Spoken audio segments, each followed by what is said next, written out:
Hər kəsə salam, mən Murad. Bugün sizlərlə SAS dərslərinin 3-cü bölümündəyik və bugünkü dərsimizdən etibarən biz artıq SAS-dan istifadə etməyə başlayacağıq. Ümumiyyətlə, bunun istifadəsinə keçməmişdən öncə bir neçə şey demək istəyirəm. Bundan sonra biz artıq SAS-dan istifadə edirik deyə başqa bir fayl strukturuna keçirik. Bu fayl strukturu bu şəkildədir. Burada SAS folderi yaratmışam. İndi girək bunun içərisinə. Gördüyünüz kimi burada assets deyə bir ayrıca folder var. Assets-in içərisində isə CSS, image, SAS, vendor deyə ayrı-ayrı folderlər var. Mən bu folderləri niyə yaratmışam bəs? Ümumiyyətlə front-end development-də fayllarımızın daha səliqəli, daha strukturlu şəkildə düzülməsi üçün bu fayl strukturundan istifadə olunur. Adından da bəlli olduğu kimi CSS folderında CSS, image-də image-lərimiz, şəkillərimiz, SAS folderin içərisində SAS fayllarımız istifadə olunacaq, qoyulacaq. Vendor folderin içərisində isə Bootstrap və yaxud da ki Fontosum kimi kənardan layihəmizə bağladığımız faylları saxlayacağıq. Yəni bu şəkildə fayl strukturumuzun olmağı bizim proyektimizi daha səliqəli bir vəziyyətə gətirəcək. Bu şəkildə və həmçinin HTML faylları da assets folderinin yanındakı strukturda, yəni assets-in özünün olduğu strukturda fəaliyyət göstərəcək. Gəlin Sublime-ı açaq və SAS-la işləmək üçün, SAS-ın sintaksi üçün biz SAS package-ini yükləməliyik. Bunun üçün isə gələcəm Preferences-ə, Package Control-a gələcəm və buradan Install Package yazacağam. Birazdan indi pəncərə açılacaq.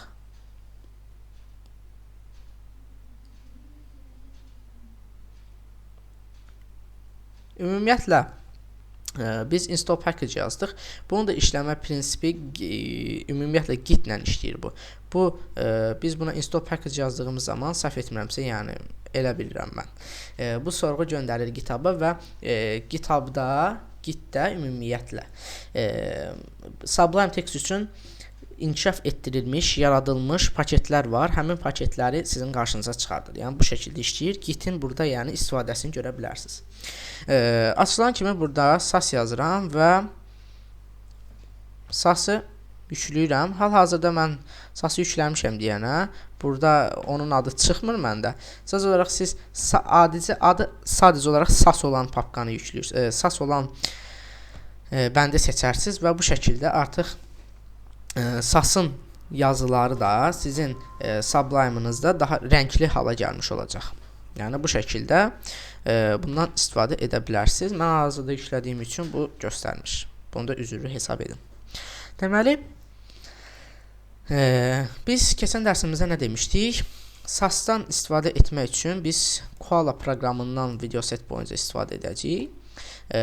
Koala da bildiyimiz kimi bir compiler idi. Bəs Koala-da işə necə başlaya bilərəm? Bunun üçün gəlirəm burada plus işarəsinə və gördüyünüz kimi mənim burada desktopum görüntüləndi. Buradakı SAS papkasının içərisindəki assets-i seçirəm.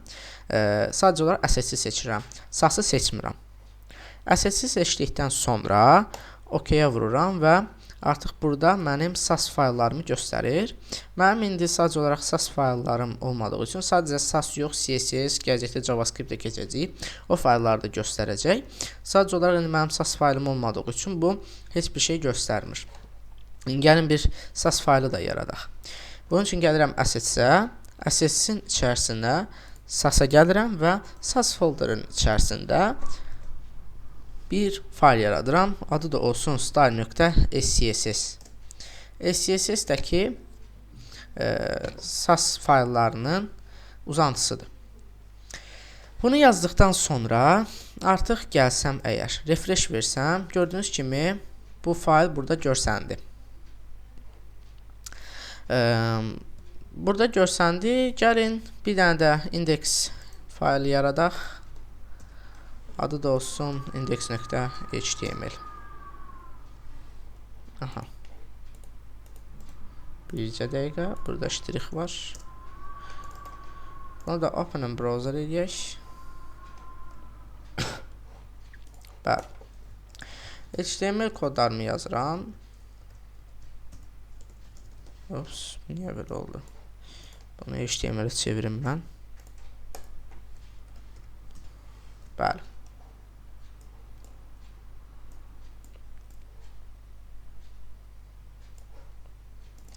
Yazaq bura SAS dərsləri. Burada bir Blue klassında div yaradıram misal üçün və bunların mən stylını bir SAS faylında verəcəm. Lakin bunu istifadə etməsini öyrənməliyik ilk öncə. İndi siz düşündünüz ki, mən SAS faylını yaratdım, bir style.css adında bir fayl yaratdım və həmin faylı qoşmalıyam index.html-ə. Əgər belə düşünürsünüzsə, siz yanılırsınız. Mən ilk dərslərimizdə də dediyim kimi, SAS bir compile olunan bir dildir. Yəni ki, biz yenə də CSS faylını qoşacağıq öz layihəmizə. Buna görə də mən yeniyəcəm. Link yazacağım. Assets /css style.css. Mən indi birazdan bu style.css-i compile eləyəcəm və bundan sonra artıq bu CSS papkasının içərisində avtomatik olaraq style.css faylı yaranmış olacaq. Gəlin bunu eləyək. Koala'da gəldim, faylımızı seçdim, SAS faylını seçdim və compile basıram.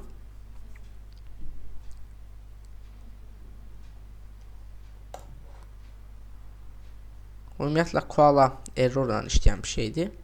Aha. Success verdi bizə. Bunu bağlayıram. Baxıram CSS-ə.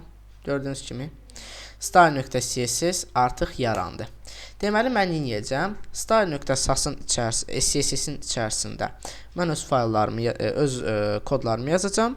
Yazdıqdan sonra gələcəm burada. Bu faylımızı seçəcəm. Compile basacağam və artıq buna compile olunmuş olacaq. Misal üçün gəlin bir yoxlama eləyək. Blue yazıram. Blue'ya yazıram ki, width olsun 300 piksel, heighti də olsun 300 piksel.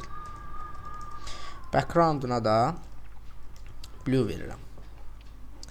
Bundan sonra gəlirəm SAS-da, compile düyməsinə basıram.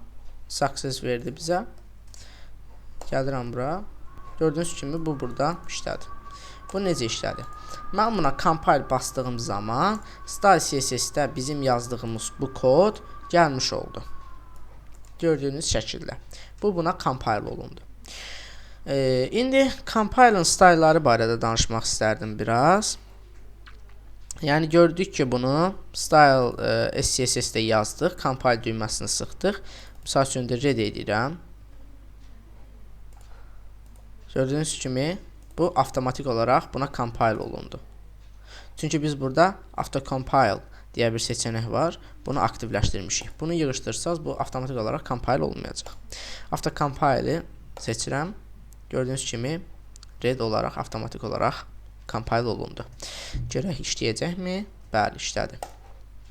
Sadəcə olaraq bunun məntiqini tutmağınızı istəyirəm ki, biz yazdığımız kodu style.sas-da yazırıq, style.css-də yazırıq. Yazdıqdan sonra biz bu compile düyməsinə basaraq bunu style.css-ə çeviririk. Yəni onun içərisinə compile edirik. Və indeksimizə də CSS faylını bağlayırıq. SAS faylını, SCSS faylını bağlaya bilmərik. Bu şəkildə. İndi output style'lar var. Bunlar nələrdir?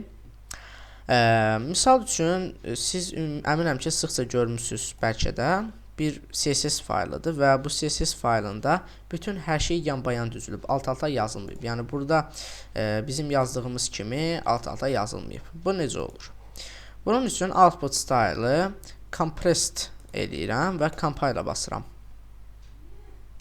Baxıram style.sas-a, gördüyünüz kimi style.css-ə, gördüyünüz kimi bunlar yan-bayan şəklində yazıldılar. Ümumiyyətlə, bunu etməkdə məqsədim nədir? Bu, sıxlaşdırılmış bir şəkildə yazılmasını sağlayır və bizim fayllarımızın daha az yer tutmasına şərait yaradır.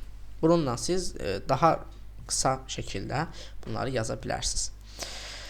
Daha sonra başqa növləri də var. Expanded var. Hal-hazırda olundu. Compact var.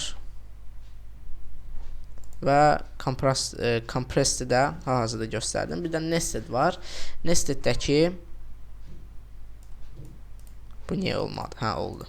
Nesteddəki gördüyünüz kimi bu şəkildə, yəni qollu budaqlı şəkildə yazılmasına şərait yaradır. Nested, extended, expanded. Gördüyünüz kimi expanded nədir? Sadəcə olaraq indi fərqi gözümə dəydi bunun. Xatırlayırsınızsa bayaqların biz bunu nested elədiyimiz zaman bu curve braces burada durmuşdu, amma expanded elədim, bu bura gəldi. Sonra compact var idi. Bu şəkildə kompressi də bayaq gördük. Yəni bu şəkildə siz bunu output eləyə bilərsiniz. Bugünlük məndən bu qədər. Biz bugünkü dərsimizdə nəyi öyrəndik? CSS yeni fayl strukturunu öyrəndik. Assets-i, CSS, image, SAS, vendor. Yəni bunların mənasını öyrəndik. Daha sonra SAS-ın uzantısını və ondan ilk dəfə istifadə qaydalarını öyrəndik. Daha sonra ümumiyyətlə CSS-i necə bağlamaq lazımdır layihəmizə. Onu öyrəndik. Yəni normalda bunu bilirdik. Sadəcə olaraq bunu öyrəndik ki, CSS faylını bağlamaq lazımdır. SCSS-i yox. Və style.css-in output style'larını öyrənmiş olduq. Bugünlük məndən bu qədər. Sağ olun, salamat qalın. Gələn videomuzda görüşənədək.